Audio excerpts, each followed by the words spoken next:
Assalamu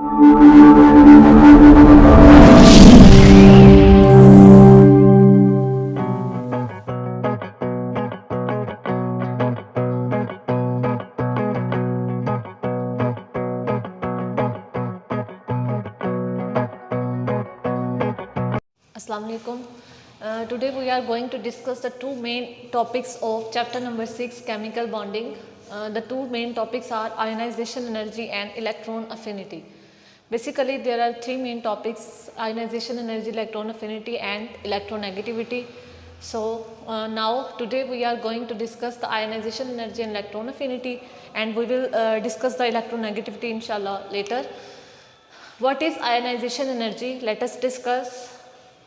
First of all, we will see the definition of ionization energy. The minimum energy required to remove an electron from an isolated gaseous atom to form a cation.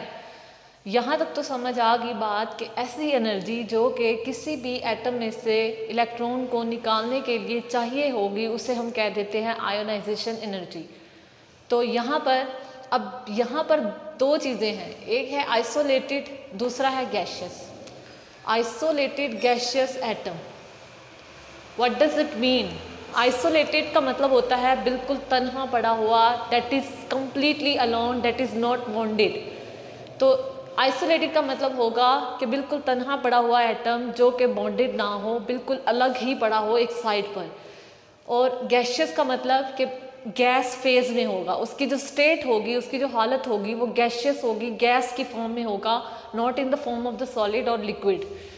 तो अब क्यों gaseous की form में होगा? क्योंकि gas की form में अगर कोई एटम पड़ा होता है तो वो इजीली मूवेबल होता है, क्योंकि अगर आप देखते हैं गैस की निस्बत लिक्विड या सॉलिड में अगर आप देखें तो वहाँ पर जो एटम होते हैं या जो आयन होते हैं वो इजीली मूवेबल नहीं होते।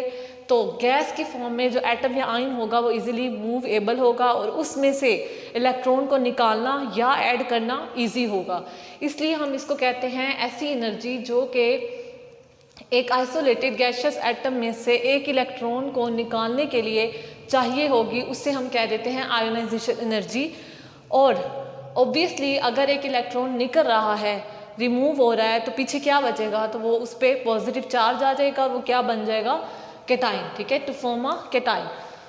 होपफुली आपको डेफिनेशन समझ आ गई होगी। यहाँ पर एक एग्जांपल दी हुई है मैग्नीशियम की कि अगर मैग्नीशियम में से एक इलेक्ट्रॉन को रिमूव करवाते हैं तो ये क्या बन गया? केटाइन। और इसकी जो एनर्जी ऑब्जर्व की गई वो कितनी थी? आयोनाइजेशन एनर्जी डेल्टा एक्स से रिप्रेजेंट करते हैं, और इसकी जो डेल्टा एक्स थी वो कितनी थी? 738 किलो जॉल पर मोल।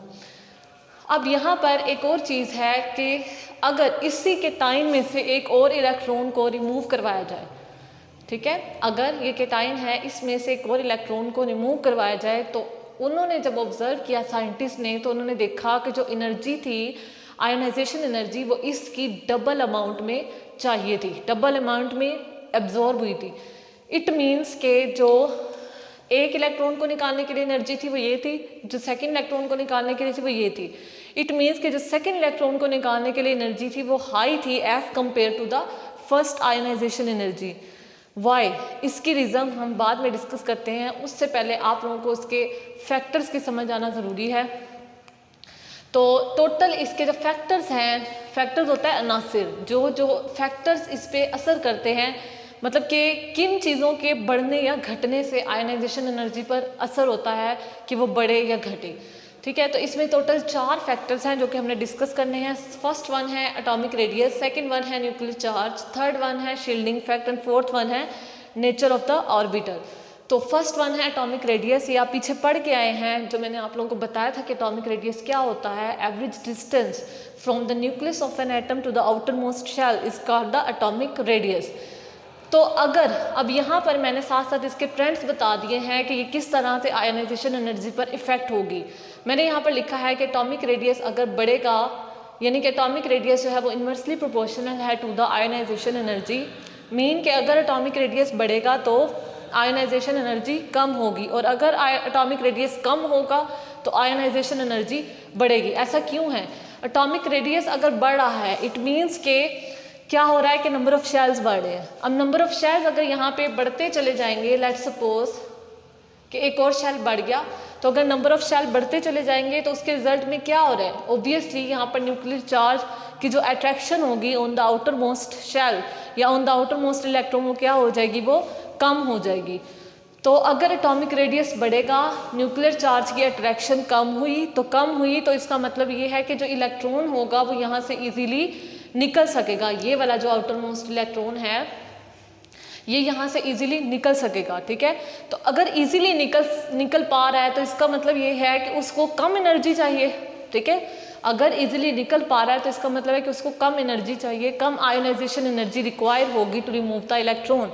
इसलिए हम कहते हैं कि जैसे जैसे एटॉमिक रेडियस बढ़ेगा वैसे वैसे नंबर ऑफ शेल्स बढ़ रहे हैं, वैसे वैसे न्यूक्लियर चार्ज की अट्रैक्शन कम हो रही है और वैसे वैसे वो इजीली रिमूव हो रहा है, इसीलिए कम आयोनाइजेशन एनर्जी चाहिए होगी। दैट्स व्हाई वी से that atomic radius is inversely proportional to the ionization energy.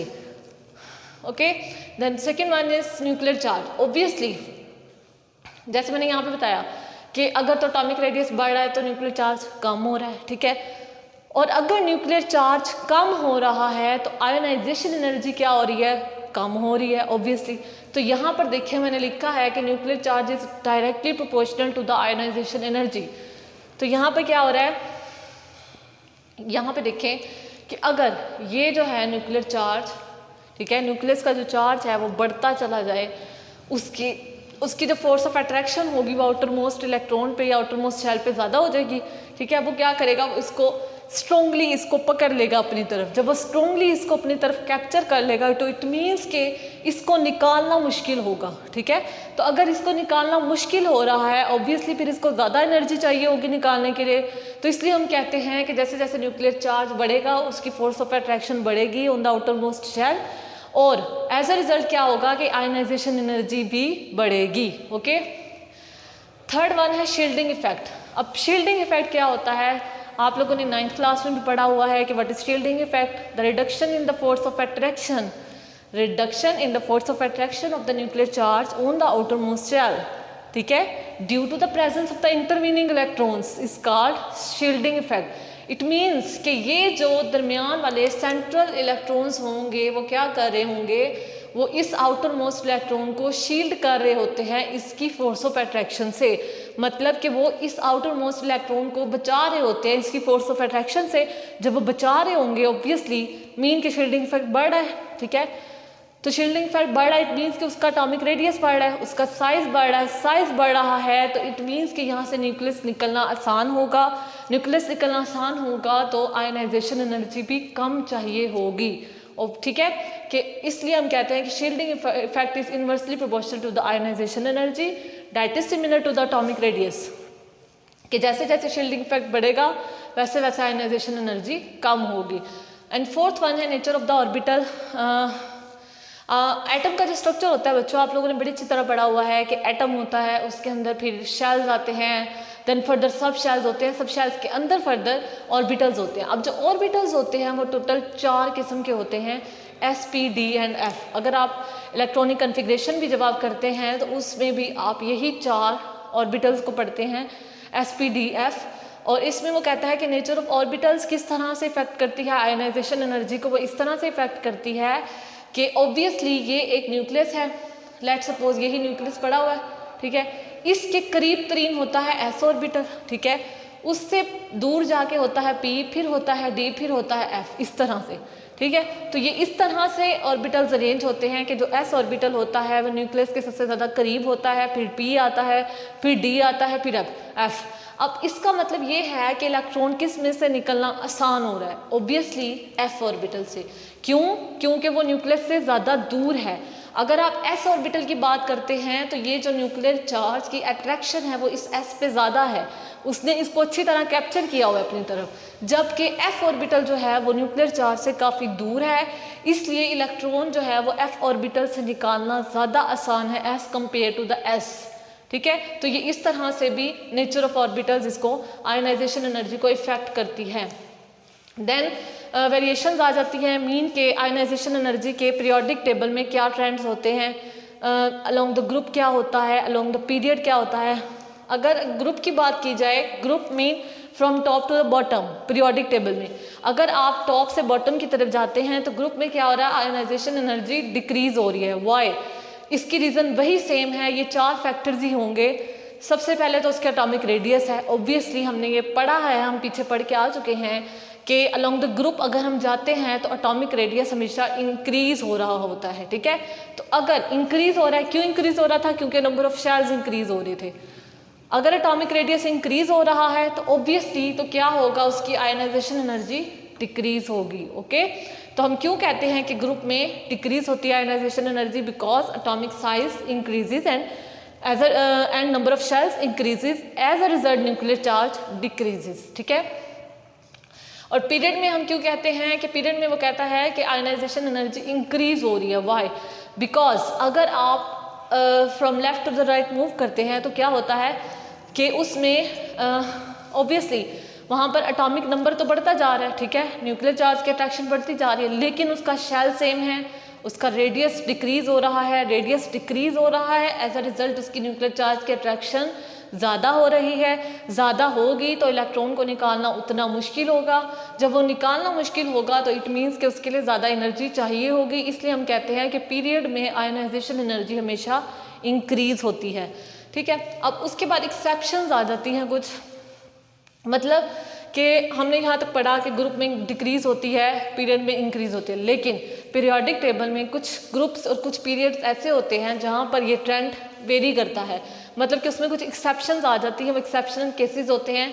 For example जो ग्रुप नंबर 3A है और ग्रुप नंबर 6A है, इसमें एक्सेप्शंस पाई जाती हैं, ये मैंने यहाँ पर लिखे हैं। ये है ग्रुप 3A और साथ में है ग्रुप 6A, ठीक है। साथ में मैंने इनसे बैकवर्ड ग्रुप्स भी लिखे हैं जो कि है 5th A और 2A। अगर आप 3rd A की बात करें तो इसमें कौन कौन से एलिमेंट आ रहे हैं, बोरोन, एल्यूमिनियम एंड गैलियम। और इसी तरह अगर आप 6A की बात करें तो इसमें कौन कौन सा आ रहा है, ऑक्सीजन, सल्फर एंड सेलेनियम। अब अगर आप ये देखें, वो कहता है कि अगर आप लॉन्ग द पीरियड जाते हैं तो क्या होना चाहिए, आयनाइजेशन एनर्जी बढ़नी चाहिए, लेकिन इस केस में एक्सेप्शन कैसे है कि अब यहाँ पर अगर इन दोनों का आप ट्रेंड देखते हैं तो बोरोन की आयनाइजेशन एनर्जी ज़्यादा होनी चाहिए एज कम्पेयर टू बेरिलियम, लेकिन ऐसा नहीं होता। क्यों नहीं होता, यहाँ पर बोरोन की जो आयनाइजेशन एनर्जी होगी वो कम होगी एज कम्पेयर टू बेरिलियम। क्यों? Due to the electronic distribution.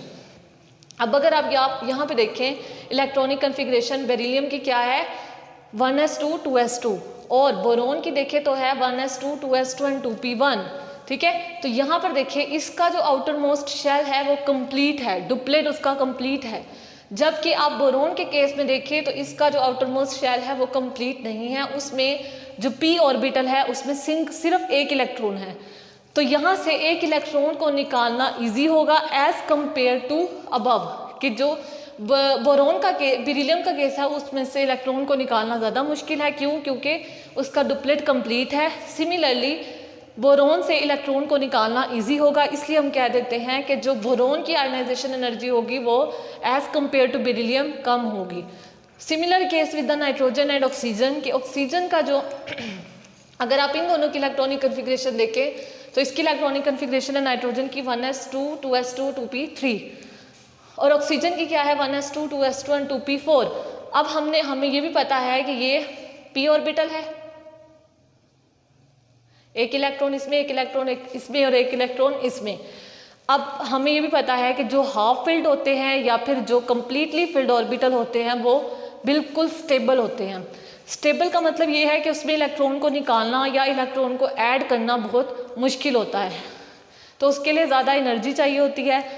अगर अब ये नाइट्रोजन के केस में 2p3 है 111, ठीक है, इसका मतलब है कि हाफ फिल्ड है, हाफ फिल्ड है तो इट मीन्स कि ये बिल्कुल स्टेबल है। स्टेबिलिटी की वजह से इसमें से इलेक्ट्रॉन को निकालना ज़्यादा मुश्किल होगा, जबकि आप इस केस में देखें तो इसमें हाफ फिल्ड नहीं है, 4 इलेक्ट्रॉन्स आ रहे हैं, ठीक है। इसमें क्या होगा कि एक इलेक्ट्रॉन और आ जाएगा, ठीक है ना। तो यहाँ से इलेक्ट्रॉन को निकालना इजी होगा as compare to the nitrogen.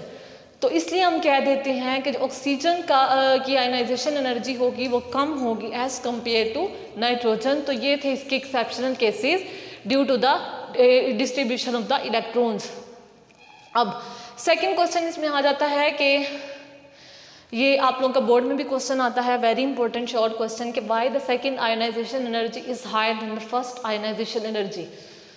यहाँ पर देखें कि अब ये मैंने यहाँ पर बात की थी कि अगर फर्स्ट आयोनाइजेशन एनर्जी इतनी थी, सेकंड इतनी से डबल होगी। बाय, क्योंकि देखें अगर यहाँ से एक इलेक्ट्रॉन निकल गया, ठीक है, लेट्स सपोज ये वाला इलेक्ट्रॉन निकल गया, पीछे ये वाला इलेक्ट्रॉन रह गया, ऑब्वियसली कैटाइन बन गया।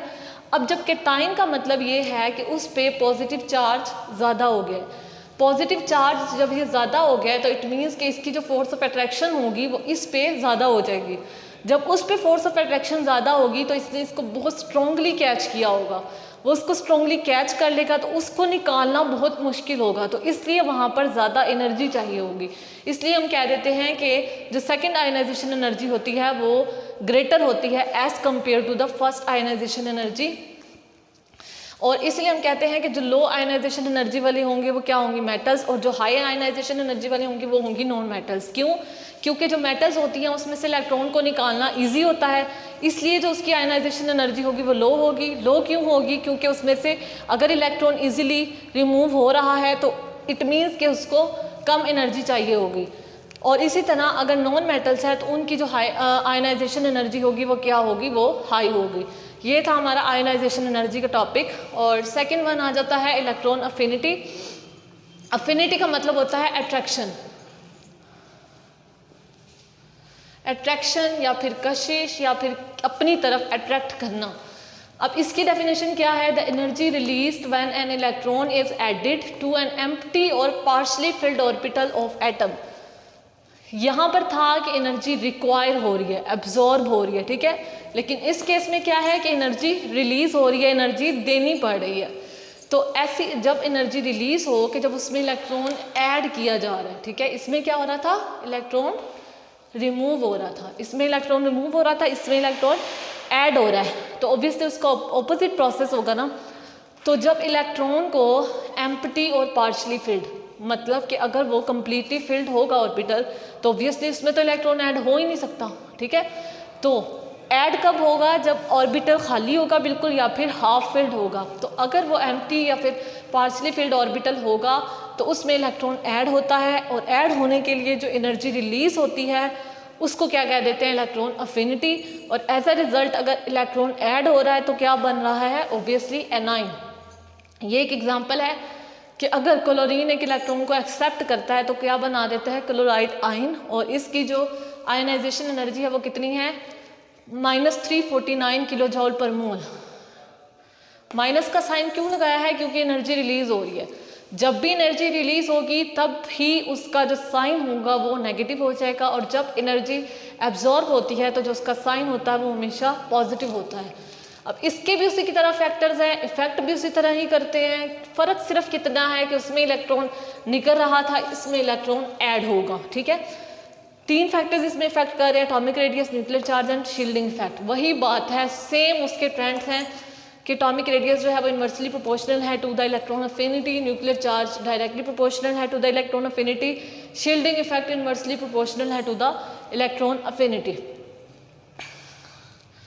बात वही है कि अगर आप मतलब एटॉमिक रेडियस अगर बढ़ रहा है अलोंग द ग्रुप की, अगर हम बात करें कि एटॉमिक रेडियस बढ़ रहा होता है, नंबर ऑफ शेल्स बढ़ रहे हैं, नंबर ऑफ शेल्स अगर बढ़ रहे हैं ऑब्वियसली तो उसमें जो इलेक्ट्रॉन्स हैं उनकी रिपल्शन कम हो रही है, ठीक है। अगर उनकी रिपल्शन कम होगी, लेट्स सपोज यहाँ पे देखिए ये है एक, ठीक है, ये है एक शेल, ये शेल बढ़ रहे हैं, ठीक है, ये शेल बढ़ रहे हैं, ठीक है। तो यहाँ पर क्या हो रहा है, ये जो इलेक्ट्रॉन है, एक ये इलेक्ट्रॉन है, एक ये, इनकी जो रिपल्शन होगी वो आपस में क्या होगी, वो कम हो रही। ये भी इसको रिपेल कर रहा है आपस में, ये भी इसको रिपेल कर रहा है, ये इसको भी रिपेल कर रहा है, इसी तरह ये आपस में एक दूसरे को रिपेल करते हैं। रिपल्शन बहुत ज़्यादा होती है, रिपल्शन ज़्यादा होने की वजह से जो उसमें इलेक्ट्रॉन होता है वो ईजीली ऐड हो सकता है, ठीक है। जब वो ईजीली ऐड हो सकेगा, ऑब्वियसली जब रिपल्शन ज़्यादा हो रही है तो न्यूक्लियर चार्ज क्या हो जाएगा, कम हो जाएगा, ठीक है। जब न्यूक्लियर चार्ज कम हो जाएगा ड्यू टू द रिपल्शन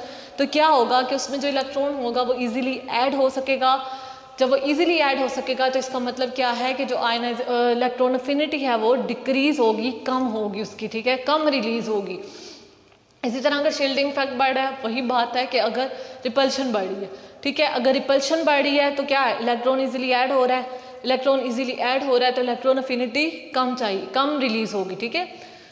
अब इसकी भी एक्सेप्शंस आ जाती हैं। अच्छा, ग्रुप में डिक्रीज होगी, पीरियड में इंक्रीज होगी, रीज़न वही है सेम, आयनाइजेशन एनर्जी वाली। एक्सेप्शंस क्या है, सबसे पहले तो एक्सेप्शन ये है कि जो अब अगर आप ग्रुप नंबर 7A देखें, उसमें क्या होता है, fluorine, chlorine, bromine and iodine and astatine, ठीक है। तो यहाँ पर होना क्या चाहिए, अलोंग द ग्रुप हमने कहा कि आयनाइजेशन एनर्जी डिक्रीज होनी चाहिए, ऐसा ही है। लेकिन एक्सेप्शन कहाँ पे आती है इन दोनों में, वो कहता है कि होना क्या चाहिए कि इसकी होनी चाहिए हाईएस्ट, ठीक है, और इसकी क्या होनी चाहिए, इससे लोअर। लेकिन जब एक्सपेरिमेंट्स किए गए, जब एनर्जीज को मेजर किया गया तो क्या देखा कि जो क्लोरीन थी उसकी आयनाइजेशन एनर्जी थी हायर और इसकी थी लेसर, ठीक है। क्यों इसकी रीज़न बच्चों ये है कि जो फ्लोरीन होता है उसका साइज होता है बहुत छोटा, ठीक है, क्योंकि अलोंग द ग्रुप साइज बढ़ रहा है ना, तो जो फ्लोरीन होगा सबसे ऊपर उसका साइज होगा सबसे छोटा। लेकिन साथ साथ क्या हो रहा है, due to the small size, ठीक है, उसके साथ क्या हो रहा है कि ये था, लेट सपोज ये इसका साइज था, लेकिन साथ साथ क्या हो रहा है कि उसमें जो इलेक्ट्रॉन की डिस्ट्रीब्यूशन है वो बहुत ज़्यादा है, ठीक है, मतलब कि 7 इलेक्ट्रॉन्स हैं उसके आउटर मोस्ट शेल में, जो इलेक्ट्रॉनिक क्लाउड है वो बहुत ज़्यादा थिक है। इलेक्ट्रॉनिक क्लाउड बहुत ज़्यादा थिक होने की वजह से जो इनकमिंग इलेक्ट्रॉन होगा, जो आने वाला इलेक्ट्रॉन है, वो इजीली इसके अंदर नहीं आ सकेगा। क्यों नहीं आ सकेगा, क्योंकि इस थिक इलेक्ट्रॉनिक क्लाउड की वजह से ये जो इलेक्ट्रॉन्स होंगे ये एक दूसरे को रिपेल करेंगे, मतलब कि स्ट्रॉन्ग रिपल्शन हो रही है। जब रिपल्शन बहुत ज़्यादा हो रही है तो ये इस आने वाले इलेक्ट्रॉन को भी बहुत स्ट्रॉन्गली रिपेल करेंगे। तो रिपेल होने की वजह से इसकी जो इलेक्ट्रॉन, मतलब इस एटम की जो इलेक्ट्रॉन गेन एबिलिटी है या फिर जो इलेक्ट्रॉन अफिनिटी है, अफिनिटी मीन अट्रैक्शन, इसकी जो अट्रैक्शन होगी इसको अपनी तरफ खींचने की, वो क्या हो जाएगी, वो कम हो जाएगी। इसलिए हम कहते हैं कि फ्लोरीन की जो इलेक्ट्रॉन अफिनिटी होती है वो लेसर होती है as compare to the chlorine. तो ये थे इसकी रीज़न। और सेकेंड वन जो इसकी एक्सेप्शन है वो आती है group number 2A, 5th A and 8th A। Obviously अगर आप इनकी इलेक्ट्रॉनिक कन्फिग्रेशन देखेंगे, अगर मैं सिर्फ ऊपर वाले एलिमेंट्स लूँ, बेरिलियम है, नाइट्रोजन है एंड नियोन 10 है, अगर मैं इसकी इलेक्ट्रॉनिक कन्फिग्रेशन लिखूँ जैसे वो है 1s2 2s2, अगर इसकी लिखूँ 1s2 2s2 2p3, अगर इसकी लिखूँ 1s2 2s2 2p6, ये है इनकी इलेक्ट्रॉनिक कन्फिग्रेशन तीनों की। अब अगर आप इसमें देखें तो इसका भी आउटर मोस्ट शेल कंप्लीट है, 2 इलेक्ट्रॉन है एस में, ठीक है, इसका भी आउटर मोस्ट शेल कंप्लीट है, कंप्लीट नहीं है लेकिन हाफ फिल्ड है। मैंने पहले भी बताया कि जो हाफ फिल्ड और कंप्लीटली फिल्ड होता है वो बिल्कुल स्टेबल होता है, ठीक है। तो ये भी हाफ फिल्ड है 3, ठीक है, और ये कंप्लीटली फिल्ड है 2p6। अब जब वो हाफ फिल्ड या कंप्लीटली फिल्ड है तो इसमें क्या होगा कि इलेक्ट्रॉन ऐड होना बहुत ज़्यादा मुश्किल होगा, इसलिए इसकी जो ज़्यादा मतलब जो एनर्जी है इलेक्ट्रॉन अफिनिटी वो ज़्यादा रिलीज़ होगी, इसकी जो इनकी जो इलेक्ट्रॉन अफिनिटी की वो ज़्यादा होगी, ठीक है। तो ये थे इसके एक्सेप्शनल केसेस, आयनाइजेशन एनर्जी और इलेक्ट्रॉन अफिनिटी। डिफरेंस सिर्फ इतना है कि आयनाइजेशन एनर्जी में जो होगी वो इलेक्ट्रॉन को रिमूव करवाने के लिए चाहिए होगी, जो इलेक्ट्रॉन अफिनिटी होती है वो इलेक्ट्रॉन को ऐड करवाने के लिए रिलीज़ होती है। तो डेट्स ऑल, अल्लाह हाफिज़।